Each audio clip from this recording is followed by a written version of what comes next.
Jean-Louis, quelle est l'ambiance aux États-Unis? Qu'est-ce qui fait la particularité d'Austin? Vous dites que c'est une ville à part, mais pourquoi? Eh bien parce que déjà, on est au Texas. Et le Texas, vous savez que c'est un État très à part. Déjà, il n'y a qu'une étoile, hein. C'est la leur, Lone Star, l'étoile solitaire. Les autres États, ils ne les connaissent pas au Texas. Deuxièmement, on a vu tout au long de l'histoire du Texas que les Texans étaient amateurs de luxe. Et quand vous parlez de luxe en matière de course automobile, au Texas, c'est la Formule 1. Rappelez-vous qu'on y est allé en 1984. Et que là, on est au 5e Grand Prix à Austin. Austin, la bizarre, voilà, c'est son terme exact, parce que finalement, au milieu des puits de pétrole, des banques, etc., il y a cette ville qui est une ville estudiantine, très à part donc dans le milieu, et ce n'est pas étonnant qu'on ait eu un Grand Prix de Formule 1 ici. C'est juste l'endroit où il fallait être pour faire cela. Donc c'est un Grand Prix qui est très amusant, dans une ambiance très amusante. L'une des spécificités de ce tracé, c'est de tourner dans le sens contraire, inverse des aiguilles d'une montre. Jean-Louis, il y en a assez peu dans le calendrier qui sont de ce type.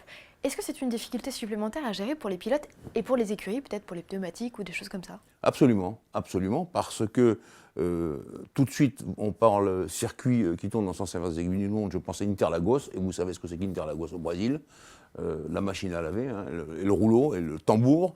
Et là, c'est tout aussi fatigant dans des conditions un peu semblables au niveau du climat. Alors l'an passé, il y a eu un ouragan, ça c'est autre chose. Mais on sait quand même que la température, c'est entre 25 et 35 degrés de temps en temps, avec pas mal d'humidité. Donc ça déjà, c'est une difficulté. Et bien sûr, la difficulté supplémentaire, c'est qu'il faut s'adapter avec une voiture qui ne sera pas simple à conduire, étant donné la configuration du circuit. Autre difficulté de ce tracé, Jean-Louis, c'est le virage numéro 1, relevé, une épingle à gauche, c'est super compliqué à gérer. C'est super compliqué et surtout, c'est qu'on ne voit rien. Alors, dès que vous avez trouvé un petit point de repère sur la piste, pour braquer, et généralement en haut il y a un cône, hein, tellement c'est compliqué, vous montez sans visibilité, la bosse, et là il faut braquer. C'est plus compliqué que ça pour les pilotes, c'est plus facile de le dire. Et ensuite, si vous voulez, avec ce virage qui commande quand même une partie très compliquée, il faut passer toujours au bon endroit, parce que la faute est immédiate sinon. Le reste du circuit, moi je l'aime beaucoup. Vous savez que je le mets en deuxième position, après Suzuka, parce qu'on a les grands virages de Silverstone, c'est l'enchaînement terrible.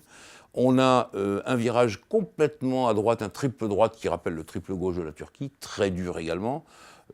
Une épingle, avec un gros freinage, et une ligne droite au bout de laquelle on va doubler. Et c'est assez compliqué comme circuit, et vous l'avez dit, déclivité, montée, descente. Donc on peut dire que c'est un circuit très compliqué, pour moi le deuxième plus complexe de toute la saison. Est-ce que vous pensez que Nico Rosberg est plus serein que Lewis Hamilton en arrivant sur le tracé des Amériques? Écoutez, l'an passé il aurait dû être comme cela, et ça n'a pas empêché de faire une bêtise. Toute petite bêtise, sauf que Hamilton a pris la tête.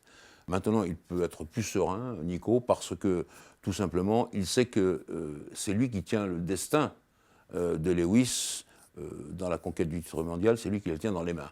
Donc on verra, il peut se contenter de la deuxième place. Mais je pense que s'il veut justement se concentrer au maximum, comme tous les grands champions, sur le titre mondial, il faut déjà qu'il se concentre sur sa course et qu'il oublie Lewis. Mercedes titré chez les constructeurs, mais la bataille de vice-champion du monde des constructeurs fait rage entre Red Bull et Ferrari. Est-ce que vous ne pensez pas, Jean-Louis, que la Scuderia a un léger avantage sur l'écurie autrichienne? Oui, parce qu'au Japon, donc un circuit très compliqué, même si le résultat n'est pas là, on a bien vu quand même que les Ferrari étaient très fortes. Alors, on sait qu'il y a eu une erreur, une mauvaise appréciation de la stratégie dans le changement des pneumatiques, mais de toute façon, au Japon, il faut savoir tenir la route, il faut avoir de l'adhérence, du grip, comme on dit, et là, la Ferrari paraissait meilleure. Donc, sur un circuit comme Austin, il peut arriver que la Ferrari soit devant. On va voir, hein, attention, mais Red Bull Renault, très costaud aussi, avec le moteur Renault qui a fait des progrès, on ne cesse de le signaler, mais il faut le dire. Entre le dernier Grand Prix et celui donc, qui va se dérouler aux États-Unis, on a appris une bonne nouvelle, c'est l'arrivée de Nico Hülkenberg chez Renault. Ça va changer quoi concrètement? Eh bien déjà, bon, je suis content de pouvoir le dire parce qu'il y a 2 entretiens de cela, j'avais dit que c'était des spéculations de ma part, mais en réalité, je savais bien que c'était ça qu'on allait avoir, Nico Hülkenberg. Donc moi, je l'aime bien, Nico Hülkenberg, parce que c'est un gars qui en a bavé dans la vie. Un jour, il a dit à des mécaniciens, je crois que c'était en GP2 de ART Grand Prix, de l'équipe de Frédéric Vasseur, qui est son patron maintenant chez Renault, et qui était le patron à l'époque chez ART Grand Prix, c'est plus facile pour moi que de décharger les camions avec mon père. Donc c'est un gars, vous savez, qui se levait le matin tôt, les marchés, tout ça, etc. Déjà, ça rend son personnage, non pas forcément plus sympathique, mais on voit qu'il en a bavé et qu'il est prêt à demander beaucoup pour lui. Deuxièmement, On a besoin d'un milieu de grille chez Renault. On le sait très bien. On ne peut pas avoir des champions du monde tout de suite. Les champions du monde, il faut des voitures qui gagnent les Grands Prix pour qu'on puisse être champion du monde. Donc il faut un milieu de grille. C'est pour moi le meilleur milieu de grille qui existe avec Sergio Pérez. Pérez, ils n'ont pas pu l'avoir pour des problèmes de contrat. Ils ont le choix Hülkenberg. Je pense que c'est pas mal du tout. Mais on sera probablement au moment du Grand Prix du Mexique le deuxième pilote de l'équipe Renault. Et ça sera probablement, là aussi je spécule, Magnussen, parce que c'est très compliqué pour une équipe, même une équipe en devenir, de changer les deux pilotes en même temps. Et donc je pense qu'ils garderont quelqu'un qui a déjà la culture des jaunes et noirs, hein, on les appelle comme ça, les Renault. Il a montré sur l'ensemble du début de saison, et maintenant on est très avancé dans la saison, qu'il était quand même plus fort que Palmer. Donc je pense que c'est par là qu'on s'oriente. Les autres, eh bien, on a parlé d'Esteban Ocon, mais Esteban Ocon, il appartient à Mercedes. Et Nico Hülkenberg libère une place chez Force India Mercedes. C'est une équipe que la firme à l'Étoile regarde beaucoup. On se rappelle justement que Hülkenberg était écarté pour laisser Di Resta, qui était pilote Mercedes aussi à l'époque. Donc je pense que Esteban Ocon, s'il doit changer, ira là-bas. Et je crois que donc la meilleure solution pour Renault, c'est Magnussen. Mais je le répète, c'est pure spéculation de ma part.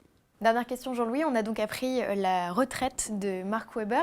Plus de WEC, plus rien. Vous êtes sûr qu'il ne retouchera plus à un volant dans quelques temps encore? Ah, ça c'est très compliqué. Vous savez, Michael Schumacher, il ne devait plus toucher un volant après Ferrari, puis finalement il est revenu chez Mercedes. Non, je pense que chez Marc, quand même, la décision est mûrement réfléchie. Il a fait beaucoup, hein, Marc. Il a gagné les Grands Prix. Bon, il n'a pas été champion du monde à F1, mais il a été champion du monde en endurance. C'est pas si mal que ça. Et je pense que c'est pas un garçon à revenir. Mais peut-être que ça va lui manquer. Vous connaissez l'histoire de Lauda à propos de Mika Häkkinen. Lauda me disait, quand Mika Häkkinen a pris sa retraite, ça dépend de sa femme maintenant. On peut dire la même chose.